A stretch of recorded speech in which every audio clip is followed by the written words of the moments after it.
बादशाह का गुस्सा। बादशाह अकबर अपनी बेगम से किसी बात पर नाराज हो गए। नाराजगी इतनी बढ़ गई कि उन्हें बेगम को मायके जाने को कह दिया। बेगम ने सोचा कि शायद बादशाह ने गुस्से में ऐसा कहा है, इसलिए वह मायके नहीं गई। जब बादशाह ने देखा कि बेगम अभी तक मायके नहीं गई है, तो उन्होंने गुस्से में कहा, तुम अभी तक यहीं हो, गई नहीं।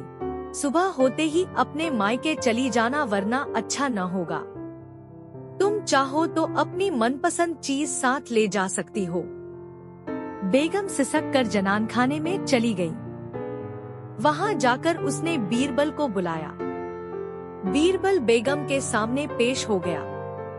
बेगम ने बादशाह की नाराजगी के बारे में बताया और उनके हुक्म को भी बता दिया। बेगम साहिबा, अगर बादशाह ने हुक्म दिया है तो जाना ही पड़ेगा, और अपनी मनपसंद चीज ले जाने की बाबत जैसा मैं कहता हूँ वैसा ही करे।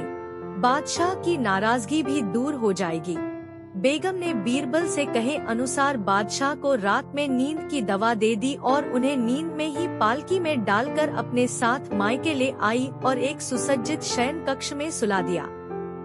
जब बादशाह की नींद खुली तो स्वयं को अनजाने स्थान पर पाकर हैरान हो गए। पुकारा, कोई है? उनकी बेगम साहिबा उपस्थित हुई। बेगम को वहां देखकर वे समझ गए कि वे अपनी ससुराल में हैं। उन्होंने गुस्से से पूछा, तुम हमें भी यहाँ ले आई? इतनी बड़ी गुस्ताखी कर डाली। मेरे सरताज, आपने ही तो कहा था कि अपनी मनपसंद चीज ले जाना, इसलिए आपको ले आई। यह सुनकर बादशाह का गुस्सा जाता रहा। मुस्कुराकर बोले, जरूर तुम्हें यह तरकीब बीरबल ने ही बताई होगी। बेगम ने हामी भरते हुए सिर हिला दिया।